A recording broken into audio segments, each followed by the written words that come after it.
কিআ তোমরা বমি করো, কিআ তোমরা বমি করো। ফাকিআ তখন ওই নারী দুইজন বমি করলেন।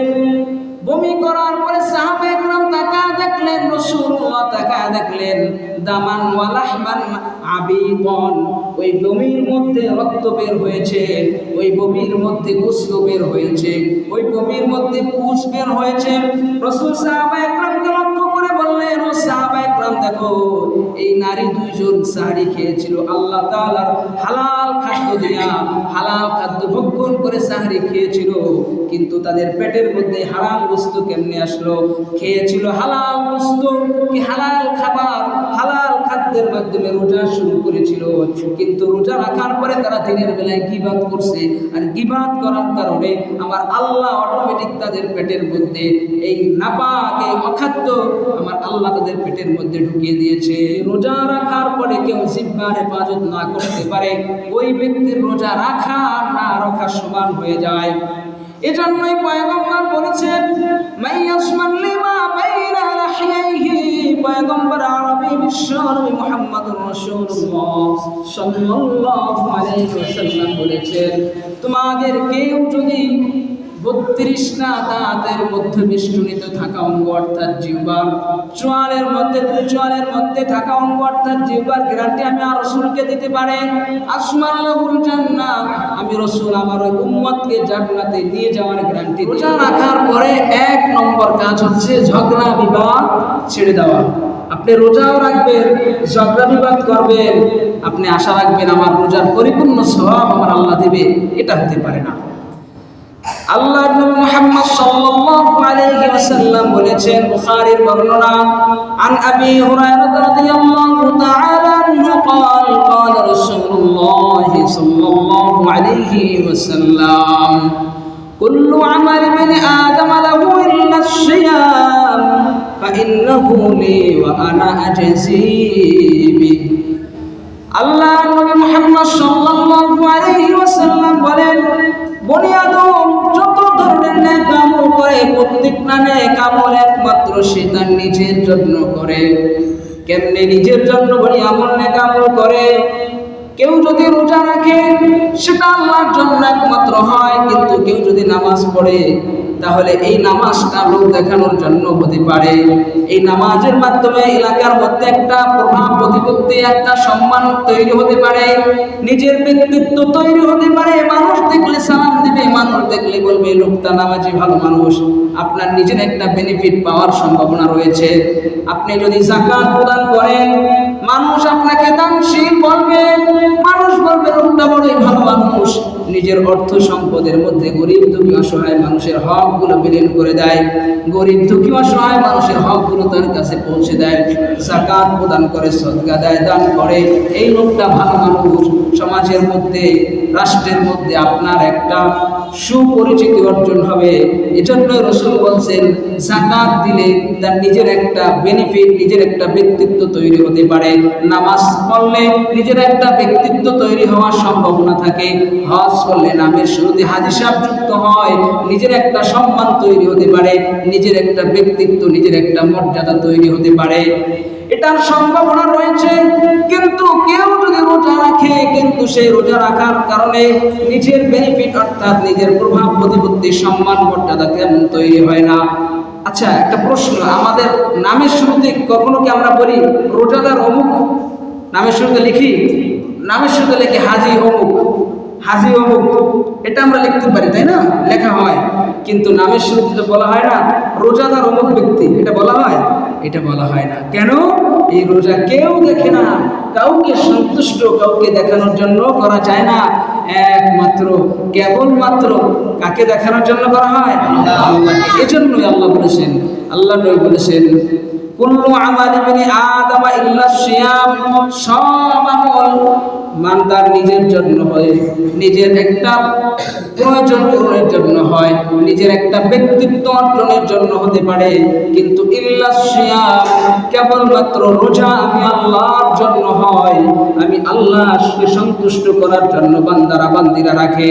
এজন্যই পয়গম্বর বললেন ফা ইন্নাহু লি ওয়া আনা আজজি বিহি, এই হাদিসটা হাদিসে কুরসি, অর্থাৎ রোজা বান্দারা, আমার প্রিয় বান্দিরা, রোজা আমি আল্লাহকে সন্তুষ্ট করার জন্য রাখি, আর আমি আল্লাহ রাব্বুল আলামিন এর বিনিময় আমার নিজের কুদরতি হাতেই প্রদান করব। বলেন সুবহানাল্লাহ। রোজা রাখি আমরা কার জন্য? আল্লাহর জন্য। ওই আল্লাহ আপনার আমার ফলাফল ঘোষণা করবেন, প্রতিদান দিবেন, পুরস্কার দিবেন। পয়গম্বর বলেন সিয়ামু জান্নাতুন, রোজা হচ্ছে ঢাল, রোজা হচ্ছে ঢাল স্বরূপ। ঢাল কাকে বলে? যুদ্ধের ময়দানে অপর পক্ষের, শত্রু পক্ষের তীরের আঘাত থেকে বেঁচে যাওয়ার জন্য ঢালকে সামনে রাখা হয়, যাতে করে তীরের আঘাত আমার শরীরে বিদ্ধ না হয়। আগেকার দিনে কৃষকরা মাথার মধ্যে একটা ঢালের মতো, একটা মুকুটের মতন পড়তো, কেন? বৃষ্টি পড়লে যেন মাথায় না পড়ে, তার শরীরকে বৃষ্টি থেকে বাঁচানোর জন্য মুকুট পড়তো, ঢাল পড়তো। আমার পয়গম্বর বলেন ওয়াসিয়ামু জান্নাতুন, রোজা হচ্ছে ঢাল স্বরূপ। রোজা রাখার কারণে বান্দারা, রোজা রাখার কারণে আমার বান্দিরা গুনাহ থেকে বিরত থাকে। এই রোজা ঢাল স্বরূপ, গুনাহ থেকে আমার রোজা পালন করার কারণে এই রোজা বান্দাকে, আমার বান্দিদেরকে গুনাহ থেকে বিরত রাখে, ঢালের মতো সামনে দাঁড়ায় যায়, গুনাহ থেকে বাঁচায়া দেয়। আল্লাহ নবী বললেন রোজা ঢাল স্বরূপ, রোজা তোমাকে গুনাহ থেকে বাঁচাইবে। কিন্তু পয়গম্বর বললেন ওয়াইদা কানা ইয়াউমু সাওমি আহাদিকুম ফালা ইয়ারফুদ ওয়ালা ইয়াসখাব, তোমাদের কেউ যখন রোজা রাখে, রমাদানের রোজা রাখে, তখন সে যেন ঝগড়া বিবাদ না করে, এখন প্রশ্ন, আমি ঝগড়া করলাম না, আরেকজন আইসা যদি ঝগড়া শুরু করে, তাহলে কি করব? আমি অনর্থক কথা বলতে গেলাম না, আরেকজন আইসা যদি শুরু করে, তাইলে কি হইব? আমার রাসূল বলেন ফাইনসাফাহু আহাদুন আও কাতালাহু ফালইয়াকুল ইন্নী মুসাইমুন। আমার নবী মুহাম্মদ সাল্লাল্লাহু আলাইহি ওয়াসাল্লাম বললেন, তোমরা রোজা রাখার পরে ঝগড়া বিবাদ করবে না। কেউ যদি তোমাদের সাথে ঝগড়া বিবাদ করতে আসে, কেউ যদি তোমাদেরকে গালি দেয়, তাহলে তোমরা সুন্দরভাবে জবাব দিয়ে দিবা আনা সাইমুন, আমি হলাম রোজাদার, রোজা রাখার কারণে আমি তোমার সাথে ঝগড়া করব না, আমি তোমার বিবাদে তোমার সাথে জড়িত হব না, তোমার গালির প্রতি উত্তর আমি দিব না। রোজা রাখার পরে কেউ ঝগড়া করতে আসে, ভাই এক মাসের জন্য বিরত রাখো, রমজান যাক পরে ঝগড়া করুন, কি করুন? রমজানটা যাক পরে দরকার হয় তোমার সাথে বিষয়টা মীমাংসা করবো। রমাদানে রোজার বরকতে, রোজার খাতিরে, রোজার সম্মানে ঝগড়া থেকে কি করব? বিরত থাকবো। পয়গম্বর মুহাম্মদ আরবি বিশ্বনবী মুহাম্মদুর রাসূলুল্লাহ সাল্লাল্লাহু আলাইহি ওয়াসাল্লাম কসম কাইটা বললেন ওয়াল্লাযী নাফসু মুহাম্মাদিন বিয়াদিহি লাখালুফু ফাবিস-সাইমি আতয়াবু ইনদাল্লাহি মিন রিহিল মিস্ক। আল্লাহ নবী মুহাম্মদ সাল্লাল্লাহু আলাইহি ওয়াসাল্লাম কসম খেয়ে বললেন, ওই সত্তার কসম যার হাতে মুহাম্মাদের প্রাণ, তার কসম খেয়ে আমি বলি লাখালুফু ফাবিস-সাইমি আতয়াবু ইনদাল্লাহি মিন রিহিল মিস্ক। দীর্ঘ সময় রোজা রাখার কারণে রোজাদারের পাকস্থলী দীর্ঘ সময় খাদ্য না থাকায় একটা দুর্গন্ধ তৈরি হয়, একটা দুর্গন্ধ, খারাপ গন্ধ তৈরি হয়। আল্লাহ নবী বলেন এই দুর্গন্ধটা আমার আল্লাহর কাছে মিশক আম্বারের চাইতেও প্রিয়। বলেন সুবহানাল্লাহ। দীর্ঘ সময় পাকস্থলী খালি থাকার কারণে একটা দুর্গন্ধ তৈরি হতে পারে, হয়, এটা আপনার কাছে খারাপ লাগলেও আমার আল্লাহর কাছে কি প্রিয়, মিশক আম্বারের চাইতেও বেশি প্রিয়। তবে মনে রাখতে হবে ইজায় মুসলিম হারাম। আমি সিজদায় গেলাম, নামাজে একসাথে দাঁড়াইলাম, আমার মুখের থেকে যদি দুর্গন্ধ বের হয়, তখন ভাই কষ্ট পেতে পারে। এই কষ্ট দেওয়া শরীয়তে জায়েজ নাই। কি করতে হবে? রমাদানে মেসওয়াকের আমল করতে হবে। যেহেতু বিরাস করা যায় না, পেস্ট ব্যবহার করা যায় না, তো আমরা কি করব? মেসওয়াক করব। আল্লাহ নবী বলেন লাউলা আন আশুক্কা আলা উম্মতি লা আমারতুহুম বিসওয়াকি ইনদা কুল্লি সালাতিন আও ইনদা কুল্লি উযুইন। আল্লাহ নবী মুহাম্মদ সাল্লাল্লাহু আলাইহি ওয়াসাল্লাম বললেন, যদি মেসওয়াক করা এত গুরুত্বপূর্ণ যদি আমার উম্মতের জন্য কষ্টকর না হতো, তাহলে আমি প্রত্যেক ওযুর জন্য অথবা প্রত্যেক নামাজের জন্য মেসওয়াক করাকে আমি ফরজ করে দিতাম। মেসওয়াক এত দামি আমল, সবচেয়ে 70টা ফায়দা রয়েছে, সবচেয়ে নিম্নতম ফায়দা হচ্ছে ভাই আপনার আমার মৃত্যুর সময় কালিমা নসিব হয়, বলেন সুবহানাল্লাহ। এই জন্য এই রমাদান মাসে মেসওয়াকের আমলটা ধরে ফেলেন। আল্লাহ নবী বললেন, রোজাদারের মুখের দুর্গন্ধ আল্লাহর কাছে মিষ্টি আম্বরের চাইতেও বেশি প্রিয়, কিন্তু মেসওয়াকের মাধ্যমে আমরা মুখকে পরিষ্কার করে রাখবো, অপর মুসলমান ভাইদেরকে কোনোভাবেই কষ্ট দেব না। এই হাদিসের মধ্যে আমাদের শিক্ষণীয় একটা বিষয় হচ্ছে, রমাদান মাসে আমরা রোজা রাখার পরে ঝগড়া বিবাদ করবো না। কেউ যদি ঝগড়া বিবাদ করতেও চায়, আমি জবাব দেবো, ভাই আমি রোজাদার, আমি ঝগড়া করতে পারবো না। এভাবে সুন্দর করে যদি কোনো ঝগড়াটে ব্যক্তিকেও বলা হয়, ওই ব্যক্তি নিশ্চয় আপনার সাথে ঝগড়া করতে আসবে না, বরং আপনার কথায় মুগ্ধ হয়ে সেও পরের দিন থেকে রোজা রাখা শুরু করে দিবে। 1 নম্বর কাজ হচ্ছে ভাই রোজা রাখা ঝগড়া করবো না, যদি করি তো আমার রোজাটা হালকা হয়ে যাবে। 2 নম্বর অনর্থক কাজ রোজা রাখার পরে আমরা করবো না। বুখারীর বর্ণনা عن ابي هريره رضي الله تعالى عنه قال قال رسول الله صلى الله عليه وسلم। হযরত আবু হুরায়রা রাদিয়াল্লাহু তাআলা আনহু থেকে বর্ণিত, আল্লাহর নবী মুহাম্মদ সাল্লাল্লাহু আলাইহি ওয়াসাল্লাম বললেন, আল্লাহর কাছে 3টা কাজ সবচেয়ে অপছন্দনীয়। 3টা কাজ আমার আল্লাহ পছন্দ করেন না।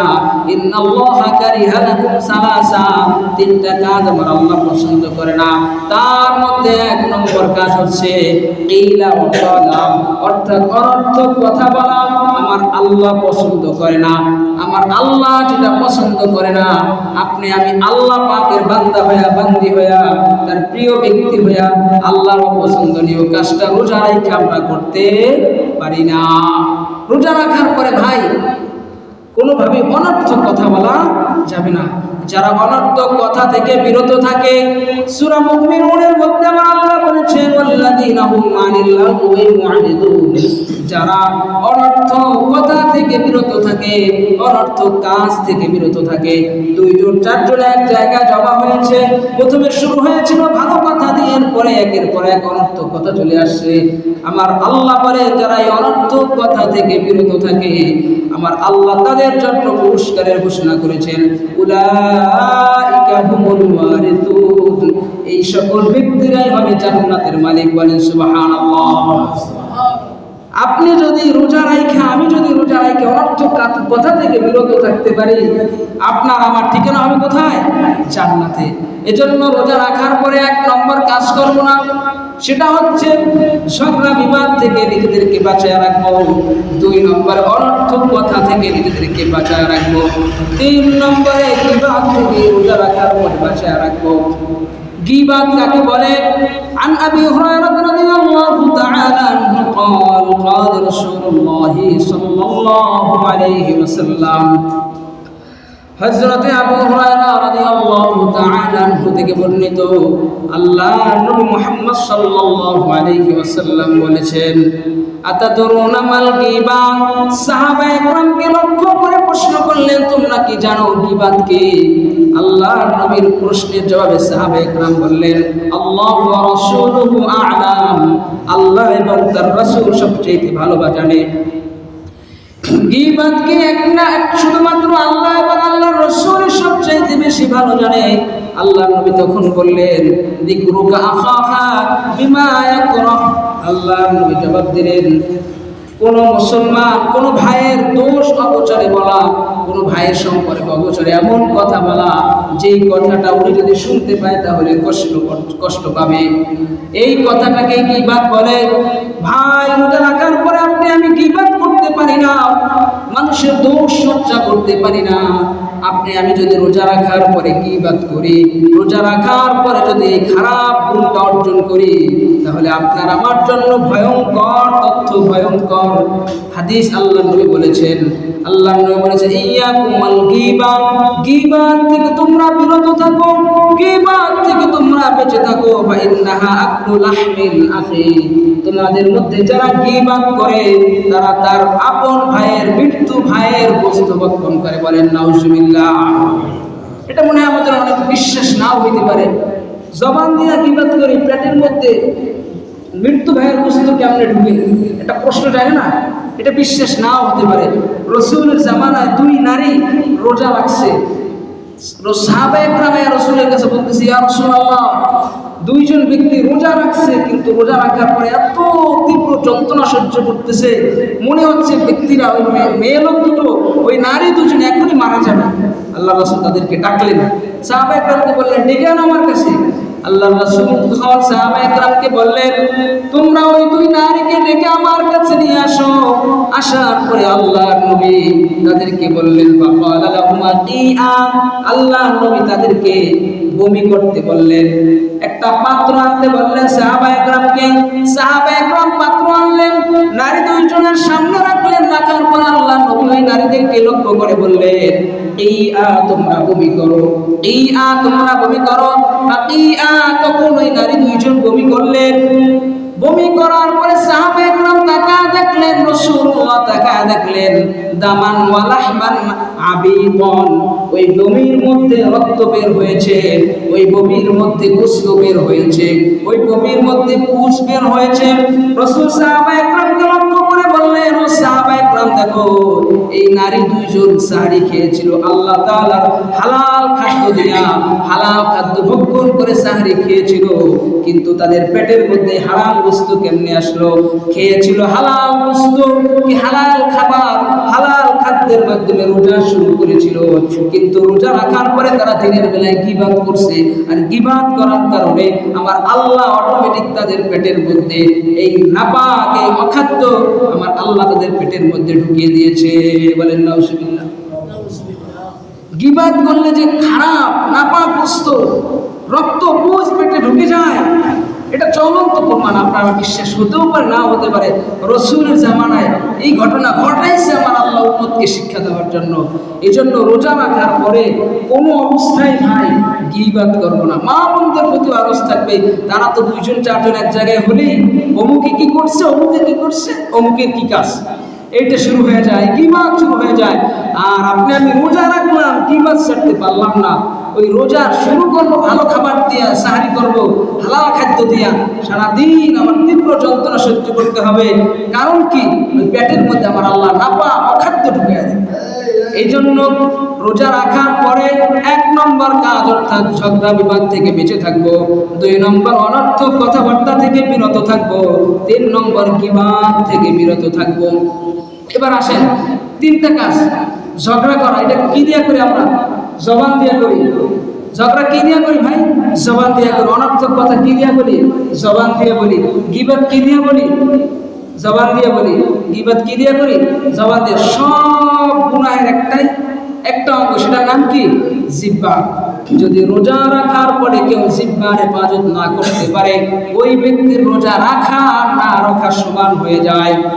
এজন্যই পয়গম্বর বলেছেন, মাইয়াসমান লিমা বাইনা লাহিয়াইহি, পয়গম্বর আরবি বিশ্বনবী মুহাম্মদুর রাসূলুল্লাহ সাল্লাল্লাহু আলাইহি ওয়াসাল্লাম বলেছেন, তোমাদের কেউ যদি 32 না দাঁতের মধ্যে বেষ্টনীত থাকা অঙ্গ অর্থাৎ জিহ্বা, চোয়ালের মধ্যে থাকা অঙ্গ অর্থাৎ জিহ্বার গ্যারান্টি আমি আর রাসূলকে দিতে পারে, আসমানুল জান্নাহ, আমি রাসূল আমার উম্মতকে জান্নাতে নিয়ে যাওয়ার গ্যারান্টি দিয়ে দিলাম। বলেন সুবহানাল্লাহ। ভাই, রোজা রাখার পরে জবানের হেফাজত চাই। জবানের হেফাজত যদি আপনি আমি করতে না পারি, কোনো অবস্থায় এই রোজা কোনো কাজে আসবে না। 4 নম্বরে লোক দেখানো ইবাদত করা যাবে না। লোক দেখানোর জন্য কি করা যাবে না? ইবাদত করা যাবে না। মান সামা লিউরা আন-নাসি ফালাম ইয়াজুজু সিয়ামুহু, রোজা যদি কাউকে দেখানোর জন্য করা হয়, কাউকে দেখানোর জন্য করা, ওই রোজার কোনো প্রতিদান আল্লাহর কাছে থাকবে না। মান সাল্লাল্লাহু লিয়ুরাআন নাসি ফালাম ইউরিদিল্লাহু আলাইহি শাইআ, নামাজ যদি কাউকে দেখানোর জন্য করা হয়, ওই নামাজের কোনো বিনিময় আমার আল্লাহর কাছে থাকবে না। নামাজ পড়লে মানুষ নামাজি বলবে, এরকম মনোভাব যদি আসে, লোক দেখানো ইবাদতের মনোভাব যদি আসে, রমাদানে আপনি দান করবেন, আপনি যাকাত প্রদান করবেন, আপনি ভালো কাজে অংশগ্রহণ করবেন, এটা যদি লোক দেখানোর জন্য হয়, আমার আল্লাহর কাছে কোনো বিনিময় আপনি পাবেন না। এজন্য প্রত্যেকটা ইবাদত আমার আল্লাহর জন্য করতে হবে, কাউকে দেখানোর জন্য করা যাবে না। এর মানে এই নয়, কেউ যদি রমাদানে পরিবর্তন নিয়ে আসে, পরিবর্তন হতে চায়, পরিবর্তন হয়, 11 মাস মসজিদে আসে নাই, রমাদানে মসজিদে আসছে, অন্যান্য দিন জামাতে শরীক হয় নাই, মসজিদে জামাতে শরীক হয়েছে, তাকে দেখে আবার ঠাট্টা করা যাবে না। কারণ রমাদান আসে কি জন্য? পরিবর্তন নিয়ে আসার জন্য। আপনার আমার জীবনে যেন পরিবর্তন হয়, এজন্যই রমাদান আসে। এজন্য কাউকে দেখে ঠাট্টাও করা যাবে না, আবার লোক দেখানো ইবাদত করা যাবে না। কাকে দেখানোর জন্য করতে হবে? আল্লাহকে। 5 নম্বর, অপচয় করা যাবে না। রোজা রাখার পরে যদি আপনি অপচয় করেন, তাহলে আপনার রোজা হালকা হয়ে যাবে। অপচয় দুইটা, কোরআনে দুইটা শব্দ আসে, ইসরাফ, আরেকটা হচ্ছে তাবযীর। দুইটা কি অপচয় বলা হয়? ভালো কাজে, বৈধ কাজে মাত্রা অতিরিক্ত খরচ করাকে অপচয় বলে। ভালো কাজে, বৈধ কাজে মাত্রা অতিরিক্ত খরচ করাকে অপচয় বলে। আল্লাহ কোরআন বলে, ওয়াকুলু ওয়াশরাবু ওয়ালা তুসরিফু, তোমরা পানাহার করো, খাও, কিন্তু অপচয় করো না। ইন্নাহু লা ইউহিব্বুল মুসরিফিন, যারা অপচয় করে আল্লাহ তাআলা তাদেরকে ভালোবাসেন না। অপচয় করা যাবে না। ইফতারি আপনার যতটুকু লাগে ততটুকু আয়োজন করেন, অনেকগুলো আইটেম তৈরি করে আপনি সেটাকে অপচয় করবেন, এটা ইসলাম সমর্থন করে নাই। ওয়ালা তুসরিফ, আল্লাহ নিষেধ করছে।